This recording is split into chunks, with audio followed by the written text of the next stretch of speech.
Hi guys! Welcome back to my channel. Today I'm gonna do my November favorites, which is actually a collaboration with Jong. I'm gonna leave her channel link down below and her video link down below, so make sure to go ahead and watch that after you watch this. So yun, si Jong suggested that we make a category for our November favorites, and without further ado, let's just jump right in. So for hair, if you follow me on Instagram, nag-post ako doon na nag-order ako kay Sis Shirley ng Pretty Angel Shop.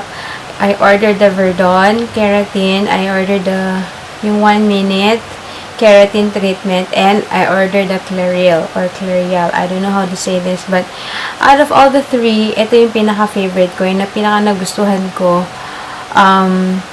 because of the scent. So, I super love the scent amoy niya. Ang bango niya, hindi ko ma-explain kung anong amoy, pero basta basta amoy bagong ligo. So, ito nilalagay ito while damp pa yung hair. So, yeah, spray.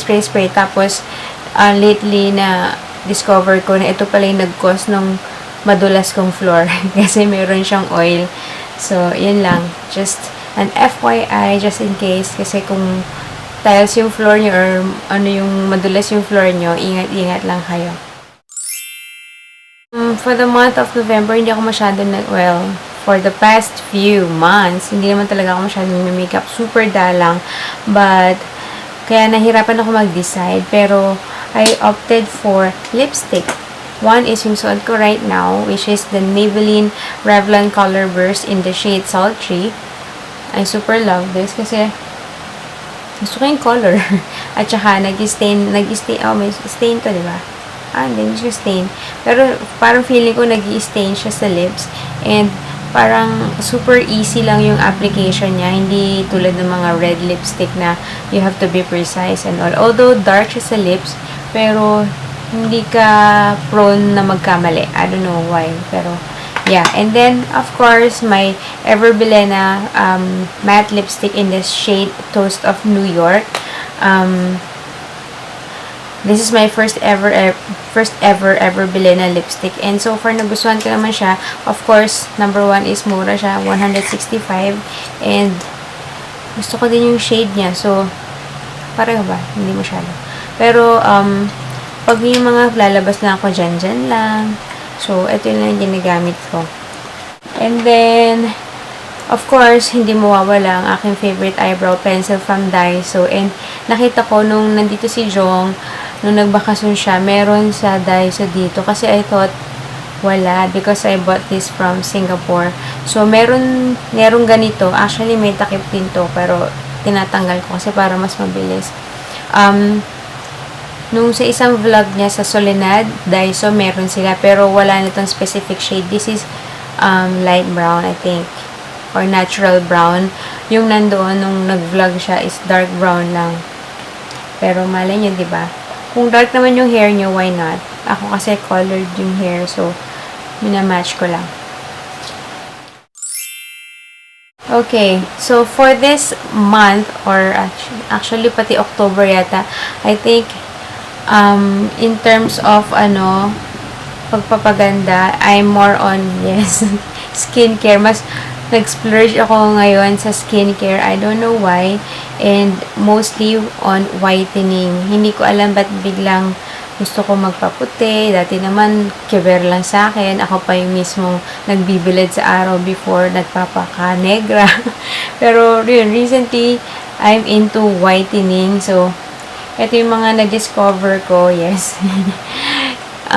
Yung toner na ginagamit ko ngayon from Kojisan. This is cleanser plus toner. I don't know why cleanser. But yun, dual action. Ang nagustuhan ko dito kasi meron siyang cooling effect sa face. So, kasi tinignan ko yung niya, yung tama ba? Oh, may menthol yung kanyang ingredients. Hindi ko alam if it's good or bad for the face, pero gusto ko siya kasi malamig sa mukha at first, yung mga first few minutes na lagay mo. And then, another whitening. This is from iWhite, yung Aqua Moisturizer Whitening Vita.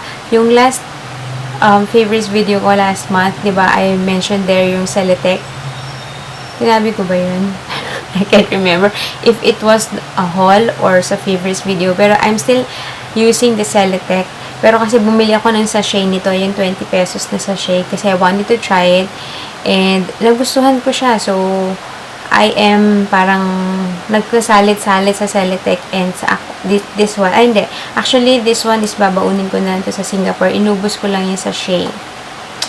And then, last but not the least for skincare is itong Mary Kay Microdermabrasion na wash and parang moisturizer, I believe.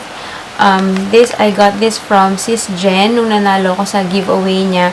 Sinamahan niya ng sample. At hindi ito yung price. Sinamahan niya lang ng samples.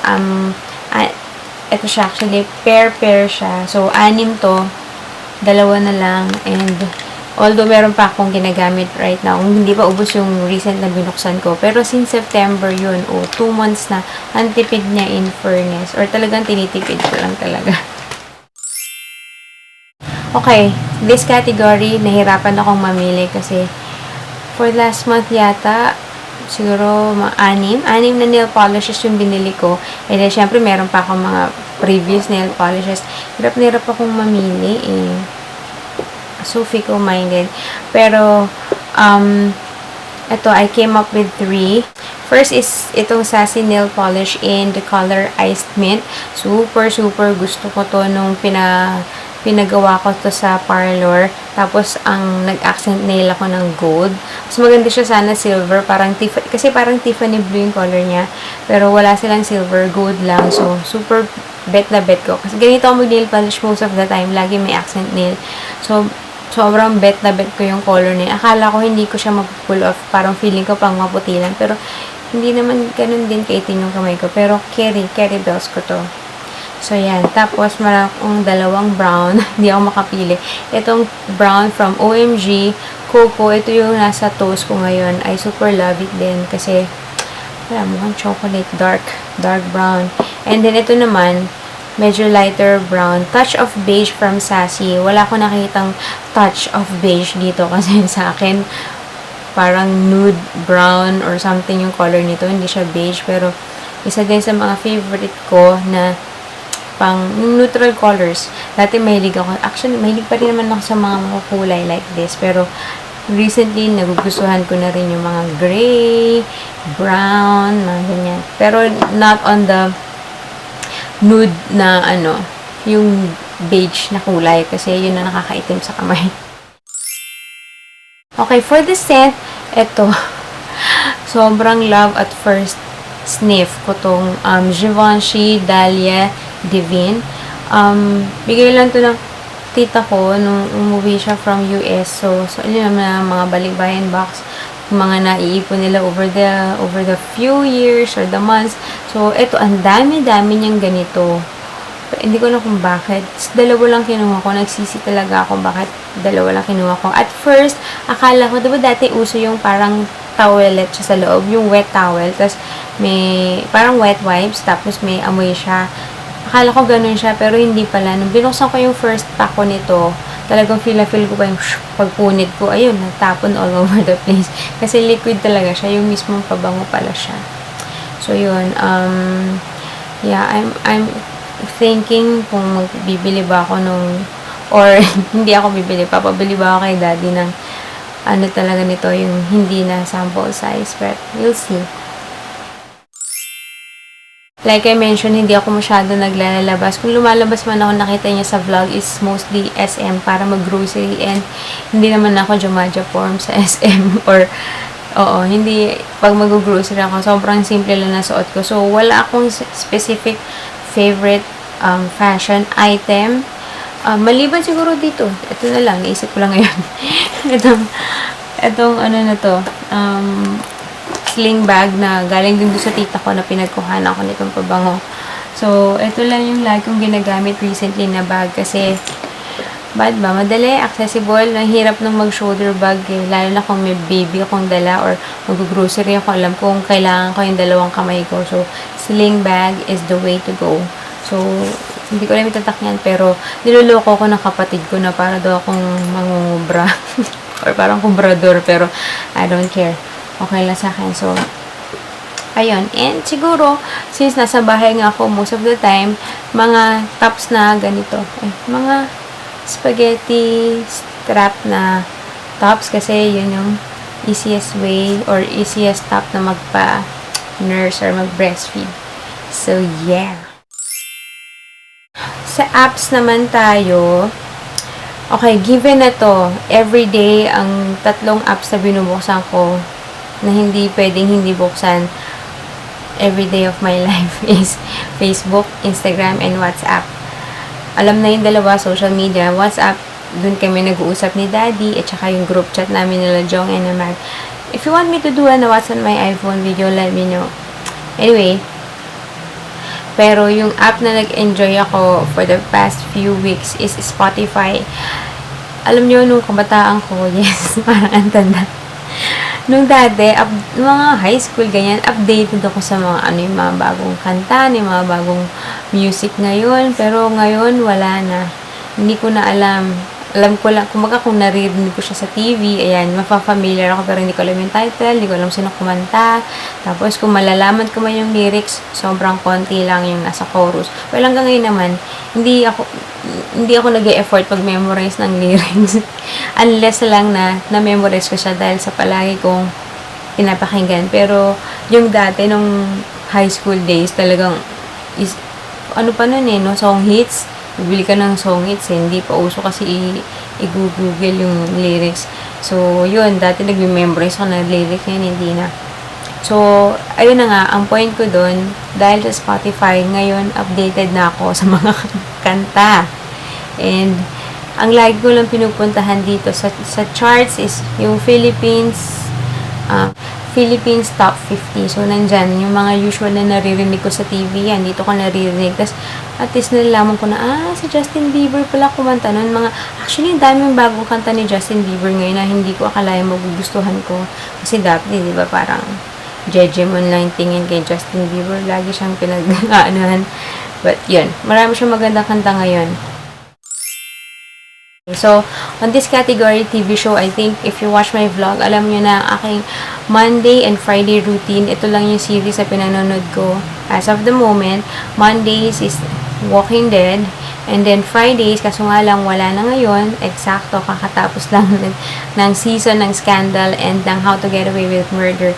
So, yun ang series na pina-follow ko for the past few months. So, yeah, sa local, Itbulaga. Pero ngayon, naiinis na ako konti kasi hindi ako hindi ako fan ng Aldab. So, binaabangan ko lang doon si Jose. Ayan, alam ko na kung bakit. Kasi, nang tagal na wala ni Jose, 2 weeks ba? So, nung wala si Jose, hindi rin ako nanonood. Kumbaga, naka-on siya, ganyan, pero nagsiselfone ako or hindi ko masyado sinubaybayan na nagaganap ngayon. So, like what I mentioned, diba sa Spotify, na aware na ako sa mga bagong kanta. And yung isang song talaga na nakaka-LSS sa akin, aside sa Dessert last time, diba last time, I was so into the Dessert song. Pero now, it's ayan, hindi ko alam, ano yung pangalan? Yung cheerleader, pero nakalimutan ko sinong kumanta. Ito, nabanggit lang to sa akin nung nagkita kami ni Jong sa MOA, tapos narinig namin over the background, tapos sabi niya, ito yung sinabi ni Judy sa vlog. Hindi ko specifically ma-remember. Tapos, nung the next time na narinig ko na yung song, sabi ko, ito yung sabi ni Jong. Tapos, ayun, nakanta-kanta na ako hanggang sa nagustuhan ko na talaga siya. Ito, si OMI. Sino ba yan? Alagay OMI cheerleader, tapos featuring Kid Ink. So, sino yung kumanta? OMI? Anyway, so yun. Ooh, I think that I found myself a cheerleader. She is always right there when I need her. Yun, tama yung lyrics ko. Tapos yung kasing kulit-kulit ng boses ng singer, ang sarap gayahin. So, for the drinks naman, or beverage, dalawa lang yan. It's either Coke Float or Nestea Iced Tea, lemon variant. Coke Float, for sure, given pag lumalabas ako, may Coke Float. And, dito naman sa bahay, like what I mentioned, yung aking routine sa gabi ako nanonood ng mga series or, well, gabi-gabi, after pagtulog ng mga chikiting, katulad ngayon, actually ngayon nag-film ako, pero pag tulog na sila, doon ako nanonood ng mga series at saka ng mga vlogs. So, masarap manood habang kumakain ng chichirya at mayroong drinks. So, iced tea ang aking drinks every night. Well, masama yung every night. Pero, minsan, nag-i-skip ako. Maybe tonight, mag-skip ako kasi it's almost 1 a.m. and hindi na ako iinom ng iced tea. Okay? Okay, so kung nanonood kayo ng vlogs ko, makita nyo naman kung ano yung palagi kong almost all the time ang aking merienda. Walang iba kundi puto bongbong. So, yan ang aking favorite food for the month. And, like what I mentioned sa chichirya, na-mention ko na rin sa vlogs ko, pinakita ko sa inyo yung picture. I don't know kung makakahanap ko ng picture. Yung Lala na baked cheese puff, favorite ko yun. Wala ako ngayon kasi nga, sa grocery, ewan ko bakit sa SM, lagi silang out of stock. Hindi, kunyari this week, kasi nag-grocery ako weekly So, this week meron siya. So, kuha ko ng 4. And then, next week, pag-grocery ko, wala. Tapos, the next week, meron. Minsan, 2 consecutive na kung grocery ko, wala sila. So, I don't know kung sobrang mabenta ba talaga siya or hindi lang sila nag-update ng shelves nila. But, yung Lala Baked Cheese Puff, one of my favorite. Kasi gusto ko yung pagka-cheese niya at yung pagkaalat niya na manamis-namis. I love it. Okay, favorite YouTuber. So, given na ang mga ang mga goddess ng YouTube, like sila Judy, sino po ba? Si Judy lang yung goddess, no? Marami akong pinapanood na everyday na YouTuber. Pero recently, kung nakita nyo yung recent Mommy Mondays ko, talking about toddler activities. So, meron akong nakitang dalawang channel na I think they're homeschooling. So, ang dami-daming mga activities doon or ang dami nilang mga videos na mga activities na you can do with your child or sa kanya kasi nag-homeschool siya. So, talagang naka-video yun. Ang dami, basta super daming resources doon. So, one is si JDA. I'm just gonna put their links below kung mami din kayo and interested kayo na parang,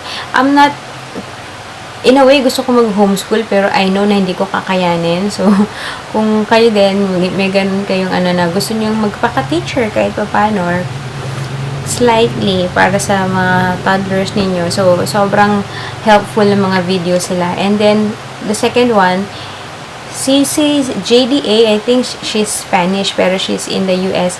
Ito naman yung isang channel, Mommy Diaries by Amruta Ram. She's Indian and I think she's in India. So, yun. Ito, mas marami siyang video si Mommy Diaries and meron niya siyang website tapos you can print marami siyang downloadable na mga printables, yung mga materials for teaching. So, yun. Kaya, I super love these two channels. So, yeah. Pag mami na, nag-iba na talaga.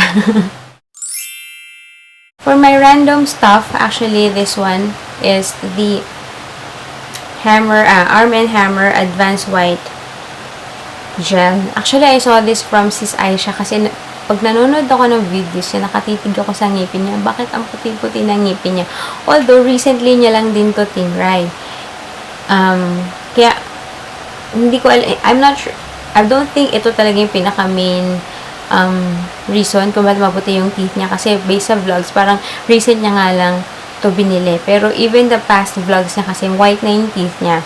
And then, sabi niya, nirecommend nung doctor niya na wag na mag-whitening, mag-baking soda. Which is true, I know naman na baking soda nakapagputi, pero iba nakakatamad yun. So, ito kasing Arm& Hammer, may baking soda na siya. So, kung tamad, yan. And, I've been using it siguro, ano na ba? 5 days pa lang. Pero, I don't know, kung well, sa akin or hindi ko alam kung psychological ko lang yun, pero, I feel na meron na siyang difference. Kasi nga, like what I mentioned, kaka-iced tea ko. Yan, lakas makapanilaw. Tapos, hindi ako nagsustraw straight from the glass. So, malakas makapanilaw ng ngipin yun. So, ayun, na-conscious ako. Sabi ko, ba't parang dumidilaw yung ngipin ko? Kaya, bumili ako nito. And, if I feel like, pumuti naman siya konti. So, continuous lang gagamitin to para pumuti siya ng pumuti. So, yeah, that's it for our November favorites. I don't know, parang haba ng video ko, pero bear with me. Ang daldal ko. But anyways, if you want to share your own November favorites, leave them down below. And, yeah, let me know kung ano yung mga products na nagustuhan niyo for the month. Baka meron ako mga bagong discovery dyan. And, mabay ko din. Most of the things here na binili ko din dahil sa mga napapanood ko sa YouTube. Masama ang impluwensya talaga. But anyways, ayun, check Jong's channel down below. And thanks for watching. I'll see you guys next time. Bye!